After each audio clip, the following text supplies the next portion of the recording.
እነዛ በግፍ በክፋት በተንኮል ኢየሱስ ክርስቶስን በቀራንዮ ላይ እንደ መጋረጃ ወጥረው እንደ ብራና ወጥረው እንደ መጋረጃ ዘርግተው ጌታ ኢየሱስ ክርስቶስን በጀርባው በሰውነቱ ላይ 6600 የማያቋርጥ ጅራፍ ደሙ እስኪንጠበጠብ ስጋው እስኪያልቅ አጥንቱ እስኪቆጠር ድረስ ከተገረፈ መገረፉም ለአዳምና ለልጆቹ ነበርና ያ ያደረገውን ውለታ ምድር ስትመልስ ኢየሱስ ክርስቶስ ለዓለም ሁሉ ያደረገውን ታላቁን ፍቅር ታላቁን ሥራ ታላቁን ለሰው ልጅ ያደረገውን ሁሉ ፀሐይ ስትመሰግር በመጨለም ከዋክብት በመርገፍ መቃብራት በመከፈት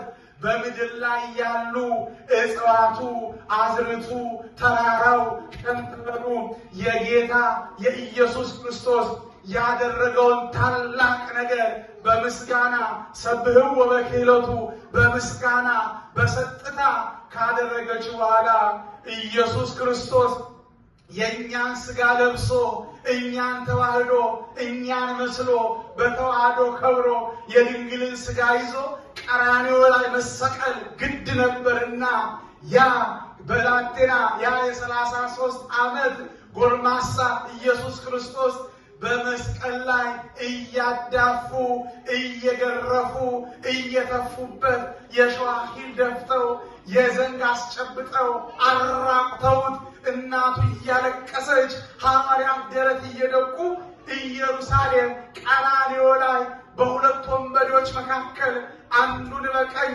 አንዱን በግራ ሰቅለው ይህ የአይሁድ ንጉሥ ነው ሲያሻቸው በዕብራውያን ሲያሻቸው በጽር ሲያሻቸው በሮማውያን ጽፈው ሲዘባበቱበት ሲተፉበት የነበረ ጌታ ሞትን ድል አድርጎ በሞቱ ሞትን አሸንፎ ለአዳም ልጆች ሰላምን ሰጥቶ ሞትን አሸንፎ ቀራንዮ ላይ ተንጠልጥሎ የነበረው ጌታ ዮሴፍ የሚባል ሽማግሌ ኒቆዲሞስ የሚባል አረጋዊ ከመስቀል ላይ አውርደው በፍታ በጨርቅ ጠቅልለው ለራሱ ለዮሴፍ የተዘጋጀ አዲስ መቃብር ውስጥ ኢየሱስ ክርስቶስን ቀበሩት ይላል መጽሐፉን ያለው የሚለው ተቀብሯል።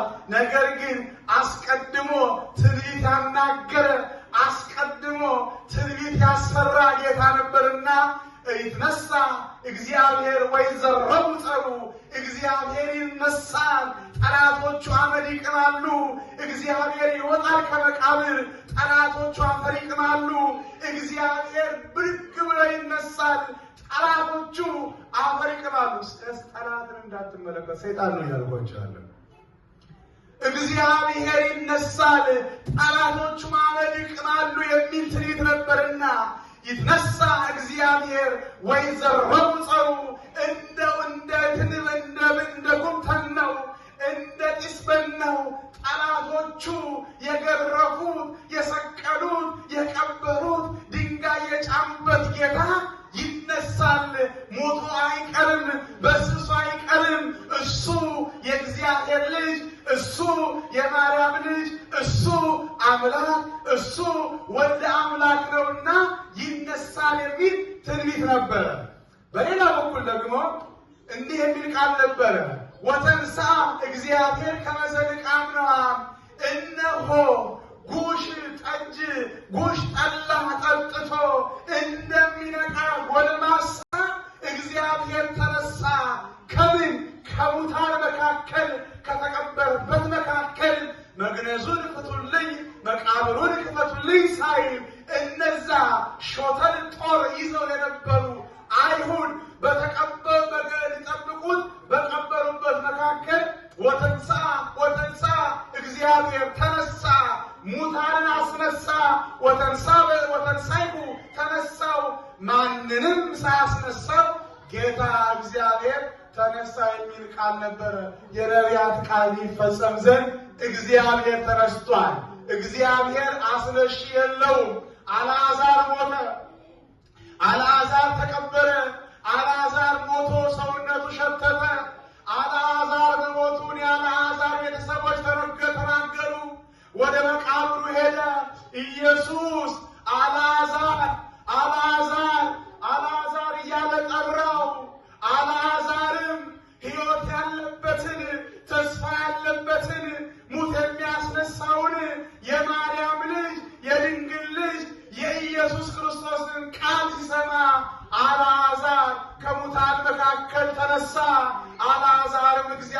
አላመሰገነ። የአልዓዛር መነሳት ኢየሱስ ክርስቶስ ነው። የአልዓዛርን ከመቃብር ውስጥ መጥራት የኢየሱስ ክርስቶስ ስልጣን ነው አላችሁ።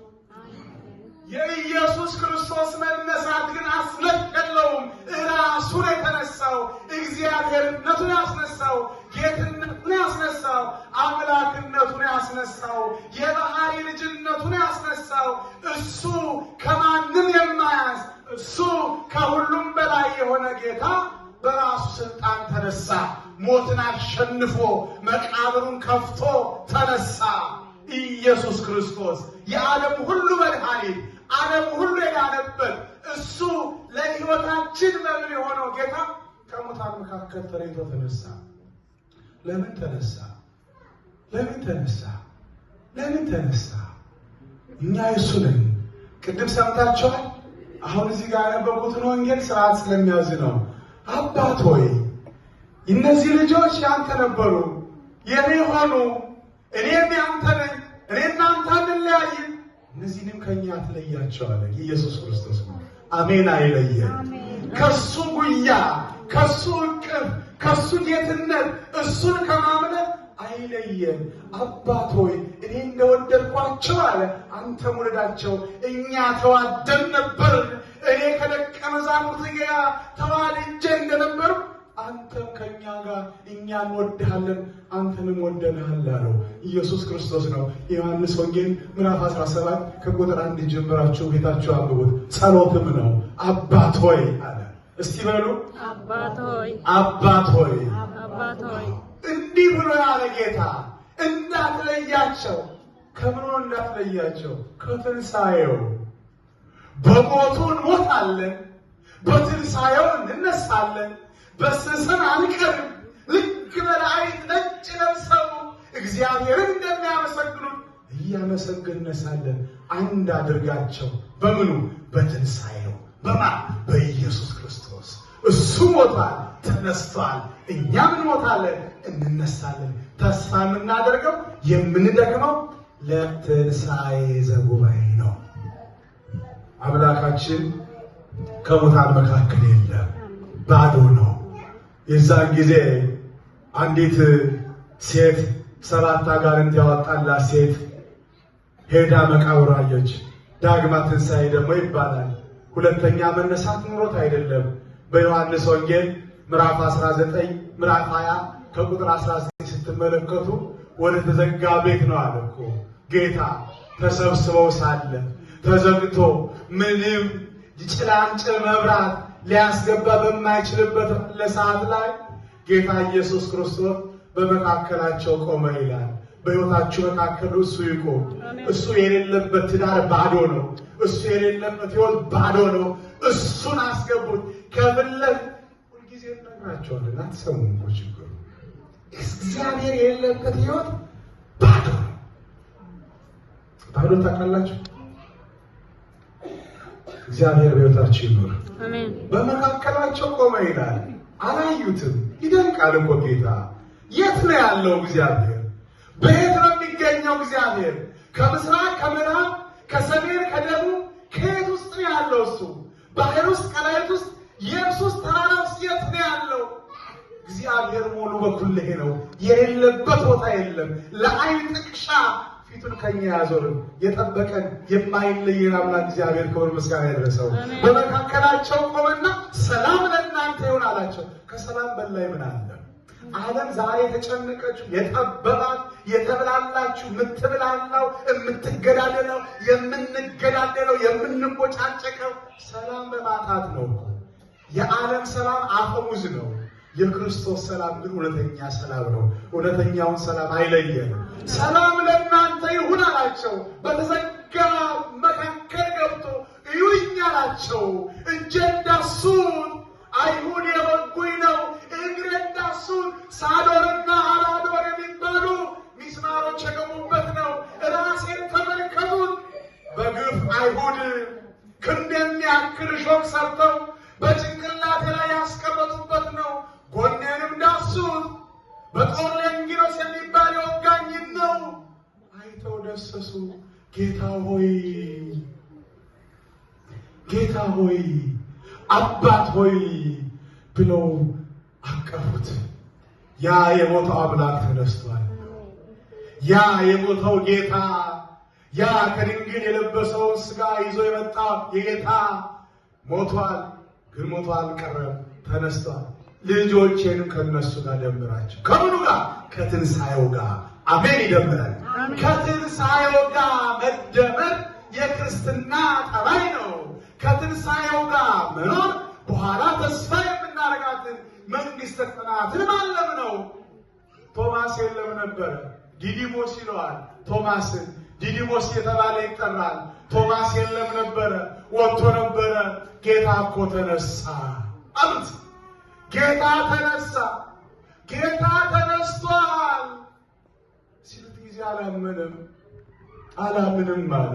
ካልዳሰስኩኝ፣ ካላየው፣ ካልጨበጥ አላምንም አለ።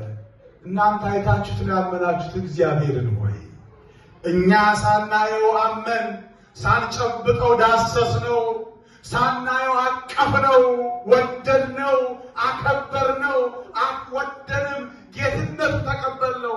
ቶማስ በሳምንቱ ይሰማችኋል። ቶማስ በሳምንቱ አሁንም በተዘጋበት ቤት ቶማስ እንዳለ መጣ። ሰላም ለእናንተ ይሁን አላቸው።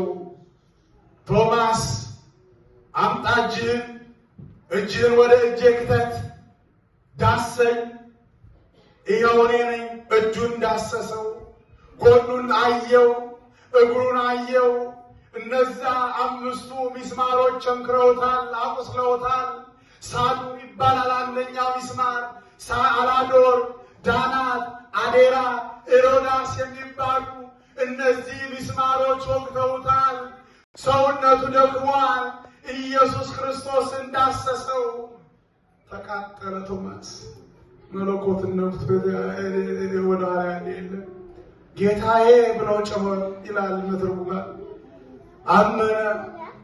ቶማስ አንተስ ስላየኸኝ፣ ስለጨበጥከኝ፣ ስለዳሰስከኝ አመንክ።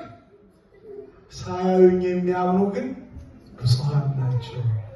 ብፁዓን ናችሁ። ሳታዩት አምናችሁታል። እንደ ተሰቀለ አድርገን ወደነዋል። እንደ ፈሰሰው አድርገን ደሙን ጠጥተነዋል። እንደ ተሰቀለ ሆኖ የቆረሰውን ሥጋ በልተነዋል። አምነነዋል። ሳንጠራጠር ወደነዋል። የሚያምኑ ሳያዩ የሚያምኑ ብፁዓን ናቸው። ሰላም ለእናንተ ይሁን አላቸው። ይቺ ቅድስት ቤተ ክርስቲያን ወንጌሉን እኮ በዜማም ትለዋለች። ሰላም ለኩልክሙ ይዜማል አይደለም? የጌታ ድርሰት ነው። አንድም በሐዋርያት አንድም በሲኦል የተደረሰ ነው። በሲኦልም ሲገባ ሰላም ለእናንተ ይሁን አላቸው። ምስለ መንፈስከ እንደ ቃል ይደረግልናል። ከዛ በፊት አዳም ጊዜው እንደደረሰ ተንሱ ለጸሎት እያለ ያጽናናቸው ነበር። እግዚኦ ተሳሃለነ፣ ጊዜው ደረሰልን።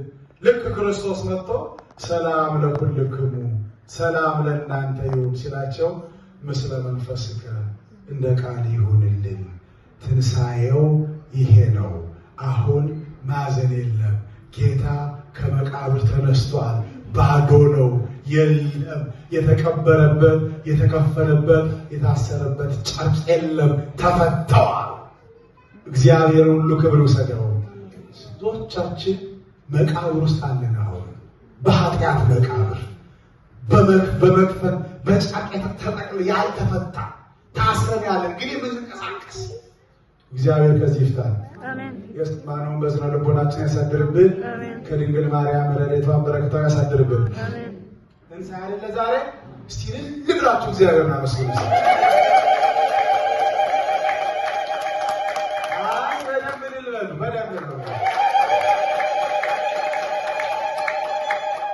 እግዚአብሔር ከሁላችሁ ጋር ይሁን።